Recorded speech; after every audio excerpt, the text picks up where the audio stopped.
Selamat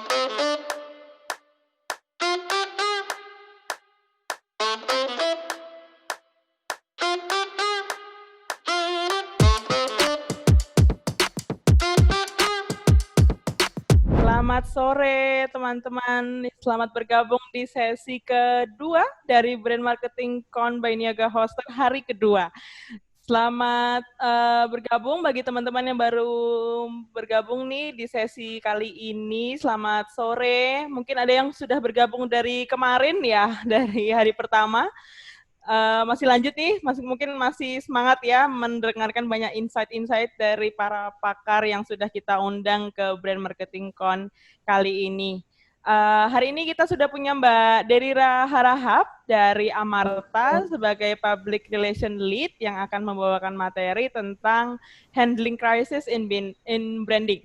Jadi nanti selama 1 jam ke depan kita akan boleh nih nanti dari Mbak Derira akan sharing insight, dari teman-teman attendees juga boleh kalau misalnya ada bawa pertanyaan yang ingin ditanyakan ke Mbak Derira, nanti bisa menggunakan fitur chat atau nanti kita juga menyediakan sesi tanya jawab langsung gitu, jadi bisa langsung menyuarakan nih pengen kepo apa nih tentang menangani krisis di dalam proses branding. Tanpa berlama-lama lagi, Mbak Deri juga kayaknya udah semangat banget nih, udah ready buat sharing banyak insight sama teman-teman di sini. Saya langsung menyapa Mbak Deri ya. Halo Mbak Deri. Halo Mbak Yunda, apa kabar? Baik, oke.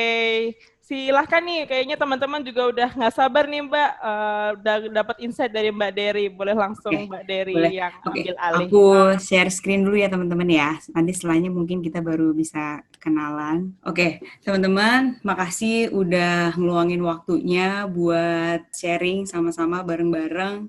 Mungkin kita bisa diskusi lebih jauh gimana best practice-nya buat handling krisis di branding itu sendiri. Terima kasih juga buat Niaga Hoster udah ngadain acara ini dan udah melibatkan Amarta di acara ini. Jadi semoga kita semua bisa dapat manfaatnya dari webinar untuk sesi yang kali ini. Perkenalkan teman-teman, nama saya Deri Rahab, biasanya dipanggil Deri. Saat ini saya sebagai Public Relation Lead di Amarta. Sebelumnya kurang lebih saya sudah 7 tahun berkecimpung di dunia komunikasi. Awal-awal di agensi PR milik Wimar Witular, itu dulu dia juru bicaranya Presiden Gus Dur di zamannya. Terus juga sempat di NGO, di Peace Foundation Auckland, New Zealand, nggak sampai setahun sih kurang lebih. Terus sebelum bergabung di Amarta, saya juga di BUMN di PT Permodalan Nasional Madani sebagai External Communication. Di situ saya join bareng ke Amarta itu bulan Agustus 2019. Jadi kurang lebih hampir setahun lamanya lah gitu. Jadi sebelum kita bicara soal handling krisis dan lain-lain, saya pengen kenalin dulu nih ke kalian sebenarnya itu Amarta apa sih. Jadi biar bisa bicaranya sesuai ya yang bakal aku share juga bisa lebih dipahami dari konteks Amarta itu sendiri ntar kayak gimana gitu. Sebelumnya mungkin ada video, ini TVC Amarta 1 tahun yang lalu, 1 menit durasinya nggak lama-lama, jadi semoga bisa mempermudah untuk memahami Amarta itu gimana ya teman-teman. Jadi silakan menyaksikan.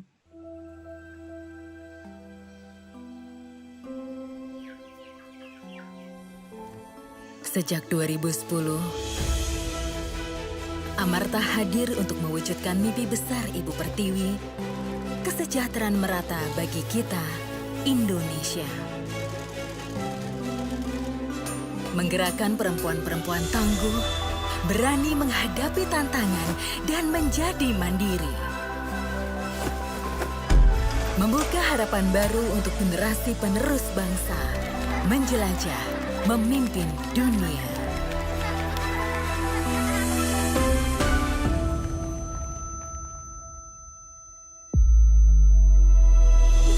Menjangkau seluruh pelosok negeri, memberikan akses permodalan melalui teknologi. Mari ambil bagian, mari menjadi Amarta. Oke, jadi kurang lebih pada intinya adalah Amarta ini melalui teknologi, kita salah satu pionir perusahaan fintech peer-to-peer lending yang menghubungkan pendana pada umumnya di perkotaan dengan perempuan pengusaha mikro di desa gitu. Jadi dengan teknologi ini yang mempermudah ibu-ibu di desa untuk mengakses permodalan dan juga mempermudah masyarakat untuk mendapatkan alternatif investasi yang berdampak sosial. Nah, soal Amarta sendiri sebenarnya kita punya kurang lebih 3.000 petugas lapangan Amarta yang ada di Jawa, Sulawesi, dan Sumatera. Mereka lah ini yang day to day-nya berinteraksi langsung dengan mitra-mitranya Amarta. Jadi nasabah yang istilah gampangannya nasabah tapi kita nyebutnya mitra. Jadi beneran kita punya bisnis partner di lapangan yang setiap minggunya itu ketemu sama sekelompok ibu-ibu. Dia ngasih selain bentuk perkumpulan itu seperti perkumpulan majelis gitu. Jadi satu kelompok ada minimal 10 orang, isinya ibu-ibu semua. Ibu-ibu ini semuanya punya usaha yang berbeda-beda, semuanya punya kebutuhan pendanaan yang berbeda-beda. Jadi dari Amarta, tim lapangannya Amarta tugasnya untuk memverifikasi.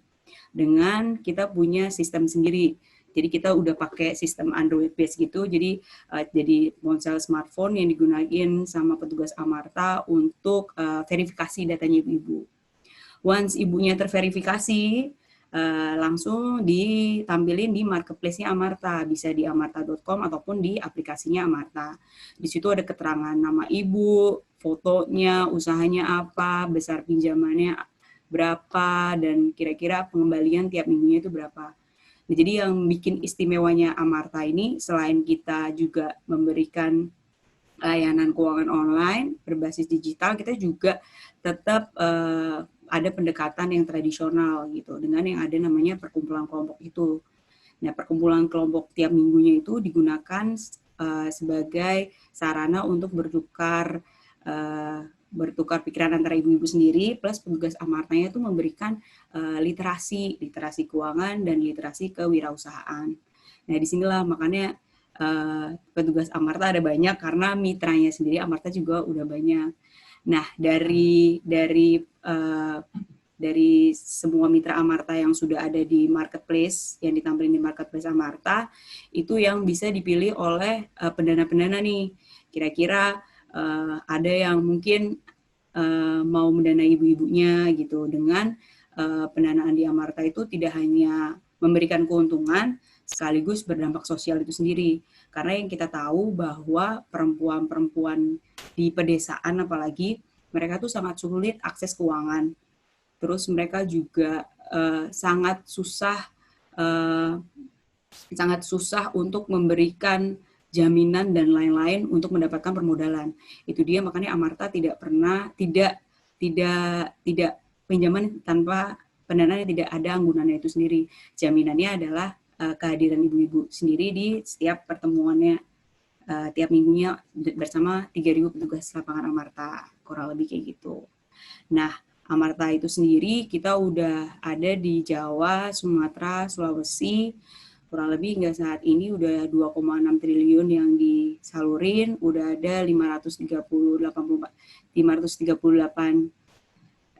ribu ibu-ibu yang udah didanai oleh Amarta, disalurkan pendananya melalui Amarta. Nah, dari Amarta ini sendiri, Amarta tuh juga berusaha untuk tidak hanya memberikan permodalan aja gitu. Jadi dari Amarta tuh berusaha untuk memenuhi segala aspek kebutuhan ibu-ibu, mulai dari kayak edukasi. Jadi makanya kita ada edukasi kewirausahaan, ada edukasi keuangan. Kita juga berusaha untuk memberikan akses kesehatan. Dengan beberapa kali kita kasih cek kesehatan ibu-ibu, ngasih vitamin, ngasih obat, terus juga pembagian kacamata gratis gitu. Jadi buat ibu-ibu nih ya, contoh ada cerita lucu di Jawa Timur. Jadi ada sekelompok ibu-ibu, usahanya mereka tuh menjahit. Mereka hobinya jahit, pekerjaannya menjahit, selalu selesai jam 3-an lebih dikit gitu. Alasannya, udah kelihatan nih jarumnya dan lain-lain gitu. Mungkin buat orang kota pasti aware ya, mungkin itu matanya plus dan lain-lain gitu. Tapi buat orang desa nih mungkin nganggapnya kayak, emang udah gelap aja nih, udah nggak bisa nih, udah umur segini juga mungkin udah capek dan lain-lain. ternyata dengan adanya pembagian kacamata gratis itu bikin ibu-ibunya ngerti, oh ternyata ada masalah sama mata, dan dengan adanya kacamata itu mereka jadi lebih bisa produktif, bisa sampai jam 5 sore, jahitannya lebih rapi dan lain-lainnya gitu. Nah, jadi hal-hal yang seperti itu yang berusaha Amarta untuk lebih aktif lagi sehingga bisa membuat ibu-ibu sejahtera secara seutuhnya gitu. Amarta juga berusaha memberikan beberapa produk-produk yang bisa, produk-produk keuangan digital yang bisa digunakan ke ibu-ibunya. Seperti sedang dalam progres itu untuk mengajak ibunya gimana menabung, terus gimana bisa ibu belanja borongan lebih murah, beli bersama-sama untuk modal usahanya dan sebagai modal dagangannya dan lain-lainnya. Jadi kayak dari segala aspek Amarta berusaha untuk bisa membuat ibu-ibu ini sejahtera lahir dan batin, keluarganya juga otomatis juga ikut sejahtera, anak-anaknya bisa sekolah dan bisa ya meningkatkan perekonomian desa dan seterusnya gitu. Nah, dari Amarta sendiri kalau dilihat secara perusahaan, sebuah startup, kita punya stakeholder yang sangat banyak gitu. Mungkin kita bisa kategoriin mereka jadi beberapa stakeholder gitu. Nah, di sini stakeholder itu menjadi penting buat kita gimana caranya biar bisa lebih tepatnya apa ya, untuk memaintain relation dengan stakeholder, untuk meminimalisir kesalahan-kesalahan sehingga tidak terjadi krisis-krisis yang selanjutnya. Atau membuat krisis-krisis juga bisa levelnya kecil, besar, sedang, dar juga bisa. Jadi itu semua tergantung, dan itu semua stakeholder punya potensial, setiap ada konflik bergesekan pasti juga bisa menimbulkan krisis-krisis itu sendiri. Nah, di Amarta kami memperlakukan brand layaknya seorang manusia gitu. Seluruh kita nyebutnya internal Amarta A-Team ya. A-Team itu sangat berusaha menjiwai brand Amarta itu sendiri di setiap tindakan, nilai-nilai yang kita percayai, dan apa yang kita lakukan dan kita yakini, kita berusaha seperti Amarta gitu. Karena kita percaya Amarta sebagai brand itu juga bisa dilihat sebagai manusia yang punya personalitas, punya nilai, punya story. Jadi kayak misalnya Amarta berusaha menggambarkan sebagai personalitasnya itu wise, kind, mindfulness, humble. Kita juga nilai-nilai kita tuh nilai yang super, kalau semua harus punya berdampak dan punya berdampak sosial untuk semuanya, terutama mitra-mitranya Amarta, lendersnya Amarta. Terus kita juga menjunjung tinggi gotong royong, berbagi, tanggung renteng. Karena itu juga nilai-nilai itu juga yang kita ajarin ke mitra-mitranya Amarta dan kita perkenalkan ke lenders-lendersnya Amarta. Karena ibaratnya dengan gotong royong, ini peer-to-peer lending nih super gotong royong sih. Jadi kayak lenders mendapat keuntungan lebih sejahtera, mitra Amarta juga punya kesempatan untuk jadi sejahtera. Jadi memang nilai-nilai kebaikan yang ada di brandnya Amarta. Tapi somehow, entah itu Amarta atau brand yang lain, layaknya seorang manusia pasti juga punya, dan pasti bisa melakukan kesalahan. Nah, kesalahan-kesalahan ini yang sebenarnya ada lebih banyak terjadi krisis yang ada komunikasi yang pernah terjadi di dunia perkomunikasian di sini di Indonesia Raya ini, rata-rata tidak ada company, tidak ada brand yang dengan cerobohnya melakukan sesuatu yang akan berakibat buruk pada brand itu sendiri gitu. Jadi kita juga sebagai brand kita juga harus sangat berhati-hati karena brand juga manusia, jadi kita juga harus meningkatkan sensitivitas kita juga, apalagi di dalam situasi pandemi kayak gini, orang juga semakin sensitif, menuntut empati. Brand juga sekarang dituntut untuk ayo dong, jangan edukasi, campaign aja, dan lain-lain. Apa dong yang bisa kalian kasih, apa yang kalian bisa kasih ke kita juga gitu. Karena mau nggak mau emang sekarang customer tuh rely banget sama brand value kita. Jadi kayak mereka beneran mengikuti menerima brand kita sebagai temannya dia yang bisa dipercaya dan dia sukai gitu ibaratnya. Contohnya aja kayak awal-awal pandemi itu banyak brand-brand besar yang kayak McDonald, kayak Audi, yang mereka menggunakan momentum untuk edukasi social distancing dengan memberikan jarak di elemen-elemen logonya mereka. Itu mungkin buat kita tim orang-orang komunikasi masih kayak wah brilian banget nih, ngambil momennya pas banget ini, wah pion nih gitu kan. Ternyata tidak, bahkan niatan sebuah brand untuk memberikan edukasi, menunjukkan kreativitas dan lain-lain, respon cepat terhadap situasi pandemi ini sendiri, ternyata nggak semudah itu bisa diterima orang menjadi hal yang positif gitu. Bahkan niatan-niatan positif sebuah brand itu juga kadang bisa kayak ditafsirkan salah gitu. Untuk yang kasus itu banyak dikritik juga karena dianggap terlalu menggunakan momentum, tidak sensitif, tidak empati, bukan saatnya untuk promosi dan lain-lainnya gitu. Jadi kayak memang untuk menghindari krisis-krisis yang bisa terjadi di brand, kita harus brand itu sendiri harus lebih sensitif sih. Sensitif melihat kondisi stakeholder kita, melihat kondisi customer kita dan lain-lain. Kurang lebih kayak gitu. Nah, sebelum krisis terjadi, alangkah baiknya kita tuh punya strategi mitigasi. Yang aku share ini adalah berdasarkan pengalaman saya beberapa kali handling krisis mulai dari kecil sampai yang lumayan, sampai yang besar. Alhamdulillah udah pernah mengalami, dan itu menurut saya jadi kesempatan yang luar biasa karena nggak semua orang bisa ada dalam posisi pembelajaran secara langsung untuk menghadapi sebuah krisis gitu. Dan kebetulan saya juga atasan-atasan saya di beberapa perusahaan sebelumnya juga mereka menginfluence saya juga memberikan pandangan yang karena saya beberapa kali pindah pekerjaan, jadi beberapa kali pindah-pindah.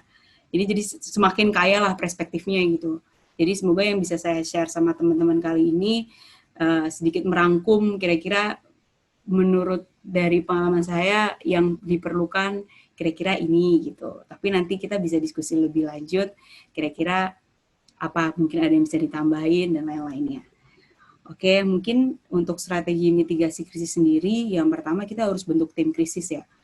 Kenapa harus ada tim krisis? Karena ini untuk sangat dasar sekali tujuannya agar kita bisa punya koordinasi lebih dan rasa kepemilikan lebih dan rasa tanggung jawab lebih, bahwa ketika krisis terjadi, ya orang-orang ini yang harus paling aktif, paling bisa bertukar pikiran, dan paling bisa menemukan solusi-solusi terbaiknya. Nah, dan sangat disarankan sekali untuk timnya ini lintas divisi gitu. Mungkin banyak yang beranggapan bahwa kayaknya krisis yang ngurusin cuma tim komunikasi deh, atau sebagian tim ini kali tim risk gitu kan. Nah, ternyata sebenarnya bisa banyak elemen gitu. Bisa dari tim HR, PNC, di Amarta sebutnya. Bisa dari tim manapun yang sekira-kiranya mereka berhubungan dengan stakeholder penting lainnya gitu. Ini semakin beragam orang di dalam tim krisis ini, malah semakin bagus karena kita bisa nge-track gitu. Untuk tim komunikasi mungkin untuk tim PR gitu misalnya. Oke, stakeholder kita udah jelas nih, media satu. Terus beberapa stakeholder eksternal, partner-partner gitu. Terus mungkin dari tim brand, medsos nih harus diamanin nih, gitu-gitu.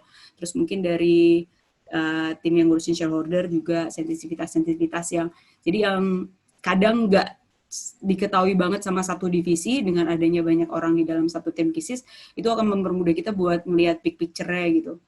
Jadi kayak jaring-jaring map yang saling berhubungan dan yang bakal mempermudah kita semua buat ternyata ada kemungkinan ini, ternyata kalau krisis kejadian di A ternyata relate-nya ke B, ya yang A yang megang siapa ya, yang B yang megang siapa ya, lebih kayak gitu-gitu sih. Jadi ya sangat penting banget tuh kalau bisa lintas divisi gitu, nggak hanya dipegang sama tim komunikasi. Terus yang kedua, kita harus ada analisa potensi krisis. Nah ini tugas masing-masing di tim komunikasi ini untuk analisa potensi krisisnya yang bakal kejadian. Krisis tuh bisa macam-macam, skalanya, bentuknya, kayak misalnya mapping stakeholder dulu deh yang paling mudah. Stakeholder siapa yang sekiranya paling berpengaruh sama bisnis dan yang paling berpengaruh pada bisnis, pada image dan lain-lainnya gitu. Stakeholder mana yang harus diperhatikan duluan. Terus kira-kira kalau stakeholdernya kita berkonflik sama stakeholder ini atau ada miskom, kira-kira impact-nya apa? Terus kira-kira kalau ada impact kayak gitu, kira-kira apa sih opsi-opsi yang bisa kita lakukan gitu. Kayak misalnya yang paling sederhana mungkin dari ini cuitan-cuitan netizen. Misalnya ada customer kita yang stakeholder customer kita. Terus kita ngelihat bahwa beberapa customer kita nih ada yang kayak opinion leader nih. Kayaknya kita harus sering monitoring dia, jaga relationnya dengan baik. Karena mungkin kalau misalnya customer kita ini ngasih persepsi penilaian buruk soal brand kita, mungkin akan mempengaruhi yang lainnya juga. Nah, hal-hal yang kayak gitu tuh yang perlu di-mappingin. Jadi kita tahu tuh skala prioritas potensi krisis yang mana, terus yang kira-kira yang dari yang penting sampai yang paling minimum gitu ibaratnya. Jadi analisa penting, kalau bisa ngelibatin semua, jadi bisa komprehensif gitu. Habis itu yang ketiga, kita harus bisa set alarm nih. Jadi krisis itu biasanya datang macam-macam. Ada yang tiba-tiba satu jeder, ada yang satu ombak sehari, besoknya lagi seminggu baru naik gitu.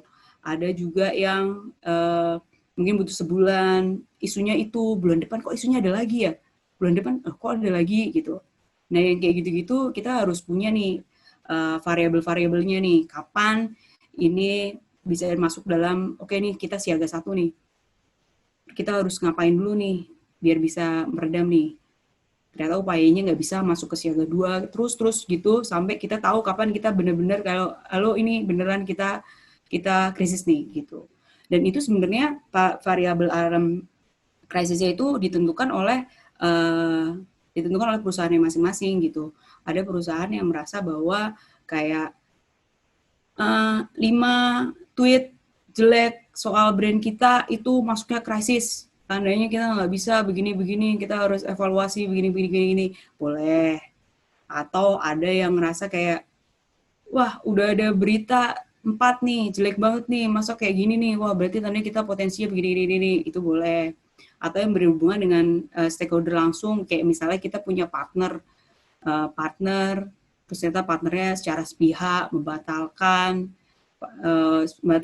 jadi banyak program-program produk yang tertunda karena hal itu juga termasuk krisis juga. Dan itu sebenarnya bisa diantisipasi kalau kita tahu tendensinya, mungkin dari awal ada konflik-konflik kecil yang kita bisa mapping gitu, oh ternyata pendekatannya harus berbeda seperti kayak gitu. Atau misalnya kayak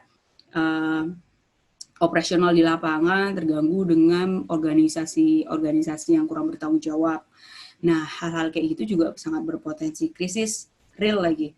Jadi itu juga kita juga harus tahu tuh secara timeline, kita harus tahu nih kapan awal muncul konfliknya. Jangan sampai kita terlambat gitu, udah berkonflik di lapangan terus kita baru tahu gitu, ternyata ada masalah. Oh, ternyata itu stakeholder kita. Emang masalahnya sebelumnya apa gitu. Hal-hal kayak itu kan sebenarnya bisa diantisipasi. Makanya itu perlu banget kita set alarm. Kita tahu kapan bisa baca situasi lah gitu. Kayaknya ini potensi, ini enggak, kita bisa milah-milah, kita bisa, terutama orang sosial ya, orang sosial tuh biasanya lebih sensitif untuk melihat gejolak-gejolak, fenomena-fenomena, tendensi kalimat, pemilihan kalimat, tonasi, dan lain-lain tuh, biasanya sih kalau tim komunikasi yang background-nya sosial biasanya lebih mudah untuk membaca-baca hal yang seperti itu. Terus yang selanjutnya, kita harus ada persiapan statement. Persiapan statement ini sebenarnya untuk mempermudah kita juga sih. Jadi ibaratnya statement ini uh, bakal menjadi dasar untuk kita kembangkan once itu krisis itu terjadi gitu. Jadi ibaratnya waktu persiapan statement ini, misalnya kita tahu nih, misalnya dari tim produk, kayaknya kita bakal agak-agak ada gangguan nih di aplikasi, kayaknya durasinya tanggal segini ini mungkin agak lama, gimana ya cara komunikasinya. Nah, jadi sebelum hal itu terjadi, kita juga harus prepare, kita siapin narasinya, apakah informasinya akan sejauh mana, atau selengkap apa informasi yang kita berikan, apa yang ingin ditahu pembacanya kita. Nah, statement ini yang akan mempermudah kita untuk ambil action yang selanjutnya gitu. Dan ini sebagai pegangan ya bisa kita share juga ke C-level atau teman-teman yang lain bahwa ini standing statement kita kayak gini nih. Jadi kalau teman-teman yang lainnya mau komunikasikan ke stakeholder yang berkaitan, kurang lebih kayak begini gitu. Itu yang bakal bantu kita. Jadi satu suara dipakai, satu pesan dipakai buat semuanya gitu. Satu pesan pakai semua. Siapapun yang mau menyampaikan sesuatu ke orang lain harus pakai pesan itu gitu. Itu yang untuk menghindari blunder-blunder yang mungkin terjadi gitu. Terus yang terakhir kita harus tetap media monitoring, media sosial ataupun news. Jadi kita juga biar bisa tahu pergeseran isunya, kayak apa sih yang lagi diomongin. Kayak misalnya mungkin ada isu sesuatu yang tendensinya negatif, terus tanpa kesadarin mungkin kayak salah sebut istilah, tiba-tiba kok nama brand kita ke bawah ya, padahal buat kita, padahal bukan kita nih gitu. Nah yang hal kayak gitu yang kita perlu waspadai. Nah nanti dari situ kita bisa tentu juga kita mau reaktif apa gak reaktif gitu, reaktif atau pasif gitu. Yang hal yang kayak gitu sih, media monitoring, media sosial yang justru bantu kita buat ngerti isunya, ngerti isu, ngerti arahnya, ini mau kemana dan lain itu lebih, apalagi kalau kita bisa lihat time per time gitu ya. Jadi ketahuan tuh, misalnya pertama ngomongnya tentang A, terus 2 jam kemudian banyak diskusi-diskusi jadi A plus B, makin banyak, gitu lah. Jadi kita harus sering-sering monitoring. Mungkin kalau media sehari sekali cukup lah. Mungkin kalau media sosial karena penggunanya lebih banyak dan lebih aktif, ya kita bunyikan notifikasi. Jadi setiap ada brand mention kita ya kita cek lah biar tahu sejauh mana perbincangan tentang brand kita gitu. Terus ketika krisis terjadi, nah ini dia nih. Secara psikologi ketika krisis terjadi sebagai brand yang terpojokkan, yang mungkin ada salah paham, otomatis secara naluri pasti kita pengen banget tuh segera memberitahukan what's going on gitu. Enggak kayak gini. Tendensinya pasti ingin pembelaan dan ngasih tahu bahwa enggak kok, bukan seperti itu, begini, begitu. Dan belum lagi ada juga kayak desakan-desakan dari banyak, desakan dari orang-orang atau desakan dari internal kita sendiri untuk merespons krisis itu dengan secepat-cepatnya gitu. Padahal yang paling baik adalah sebenarnya kita harus melihat dulu sebenarnya ini bagaimana sih situasi yang terkini gitu. Makanya karena kan kita nggak bisa memutuskan sesuatu dalam waktu 5 menit, 10 menit, ada krisis, panik, terus kita langsung merespon.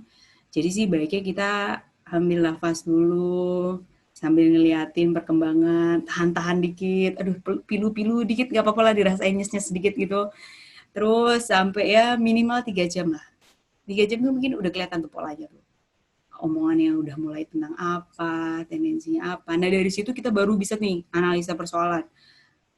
Siapa nih yang punya masalah sama kita? Pemicunya apa? Terus kayak isunya sebenarnya yang jadi masalah tuh apa sih gitu kan. Ini sentimennya negatif yang benci, negatif yang nyinyir, negatif yang menuntut sesuatu, negatif yang bagaimana nih gitu kan. Jadi yang hal-hal yang kayak gitu sih. Jadi ketika krisis terjadi harus kita analisa lagi, kita lihat lagi tuh draft-draft semua mitigasi yang udah pernah kita bikin, terus kita evaluasi kenapa bisa sampai pecah telur gitu berarti kan. Ini di mana, terus apa yang sekiranya persoalan ini tuh kita bisa apain gitu kan. Makanya setelah itu kita bisa merumuskan tindakan-tindakan korektif itu sendiri sih. Jadi kembali ke analisa kita soal mapping stakeholder, impact dan lainnya. Itu kita breakdown tuh satu-satu. Misalnya kita berkonflik sama lembaga kemasyarakatan di lapangan gitu. Jadi kita lihat stakeholdernya secara histori, dia tuh gimana relationnya sama kita, apa sih narasi yang dia keberatan sama kita sampai ada terjadinya konflik gitu, apa yang bikin ini krisis, kita pelajarin, terus kita lihat karakternya, kira-kira pendekatannya apa gitu. Mungkin kalau organisasinya militer gitu, mungkin ya kita harus menggunakan bahasa yang cocok dan biasa mereka dengar gitu. Kadang ya kita harus menyesuaikan dengan audiens kita sih, bahasa kita, cara kita ngomong, siapa yang harus nemuin orangnya, penyesuaian level, terus juga kayak kapan, di mana metodenya gimana, apa yang harus diomongin pada saat itu. Nah itu juga harus disiapin sebagai sebuah tindakan tujuannya untuk memperbaiki persoalan-persoalan itu sendiri gitu. Dan yang paling penting yang sering diomongin sama orang-orang itu dan beberapa literatur, intinya kita harus siap untuk mengaku salah dan tanpa pembelaan. Kenapa harus tanpa pembelaan? Karena once kau minta maaf, semua pembelaan itu terdengar sebagai sesuatu yang negatif lagi gitu. Jadi langkah baiknya once brand melakukan kesalahan, say sorry, tulus, udah, that's it. Nggak mau karena sebenarnya nomor sebenarnya lagi, udah langsung aja demikian terima kasih.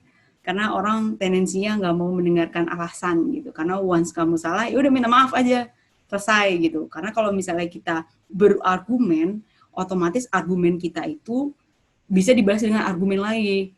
Jadi argumen ketemu argumen enggak selesai.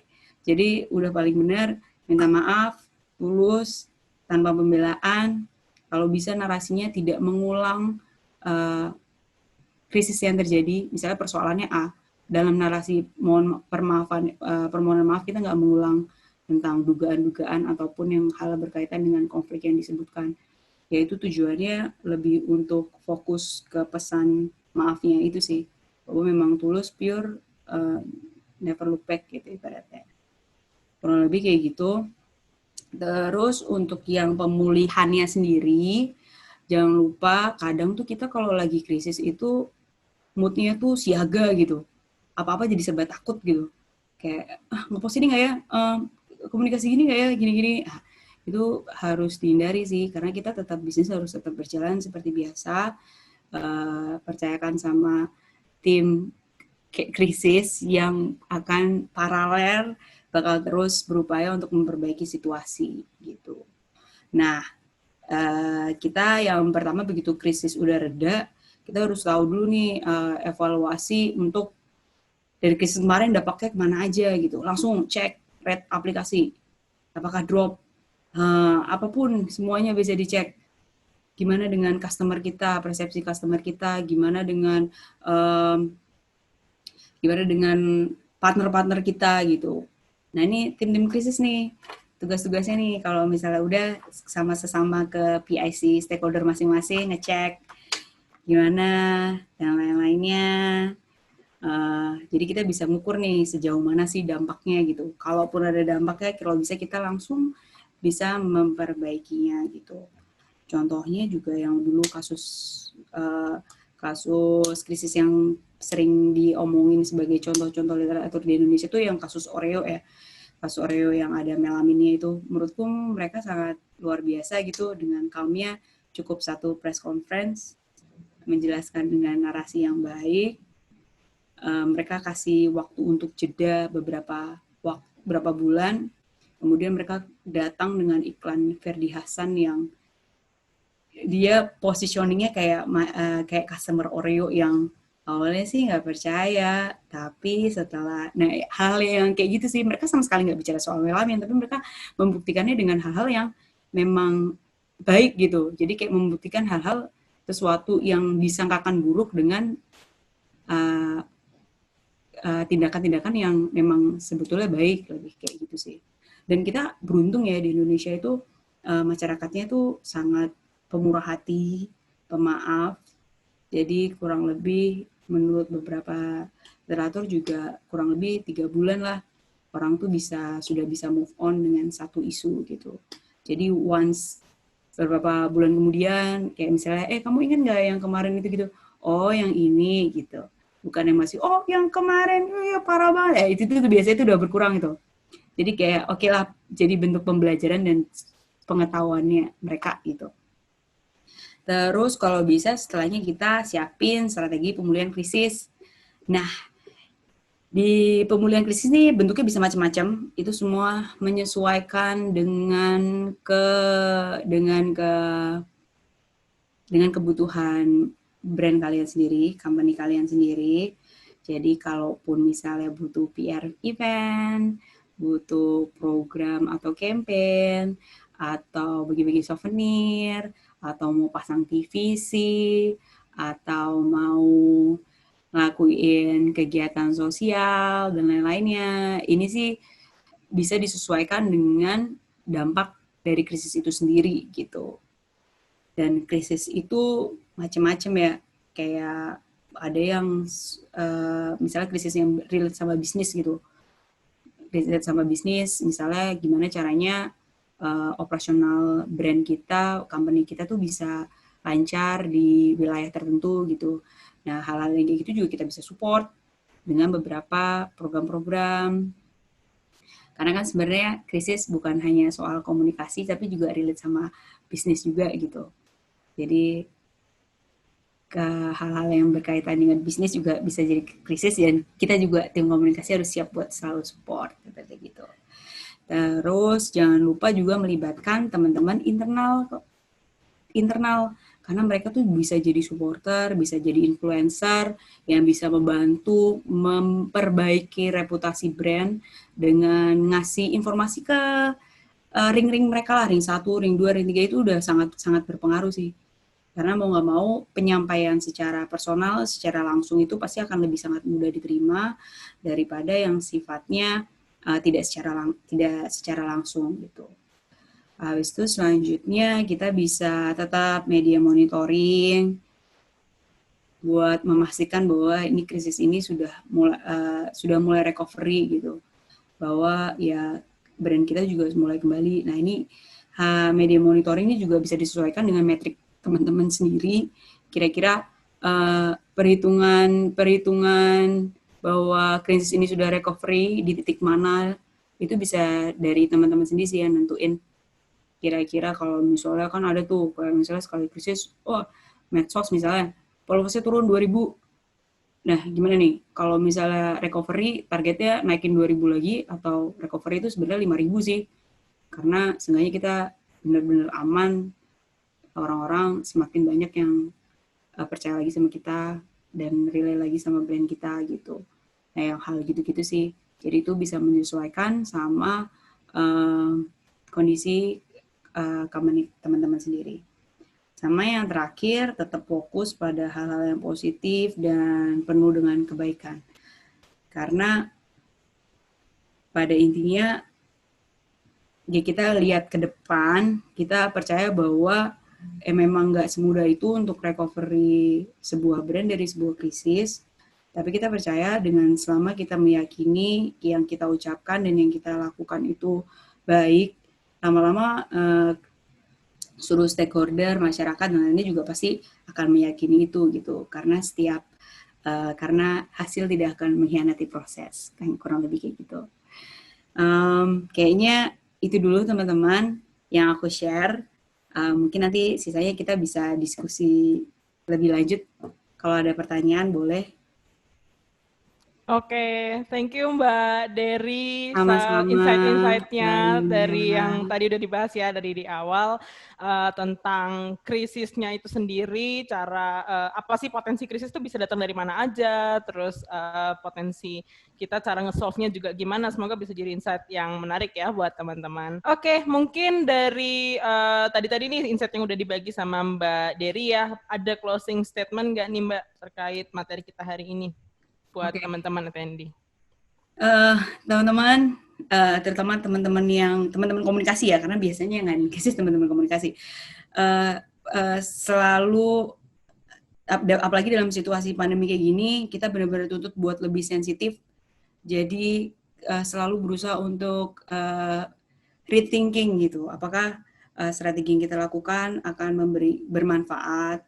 Apakah strategi yang kita lakukan akan menyakiti seseorang atau kaum tertentu gitu.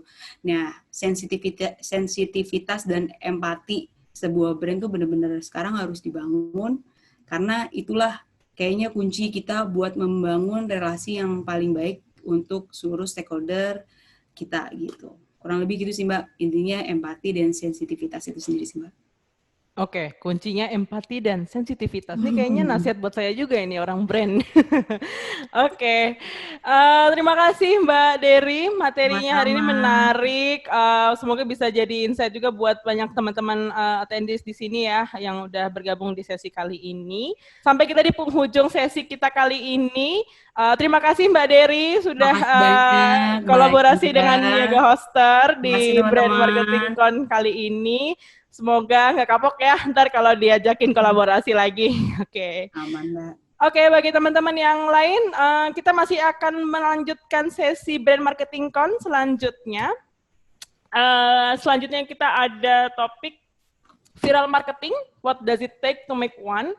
Dibawakan oleh Bondan Eko, co-founder dan creative business director Bujuk Rayu Agency. Jadi teman-teman yang penasaran nih dengan gimana sih caranya bikin video marketing viral, ya. Jadi boleh simak sesi kita selanjutnya ya. Bagi yang belum daftar sesi selanjutnya boleh diakses ke www.niagahoster.co.id/event. Nanti daftar dari situ dan langsung join sesi selanjutnya. Begitu, semoga sharing kita dari Mbak Dery tadi bermanfaat untuk teman-teman. Sampai ketemu di sesi Brand Marketing Con by Niaga Hoster selanjutnya.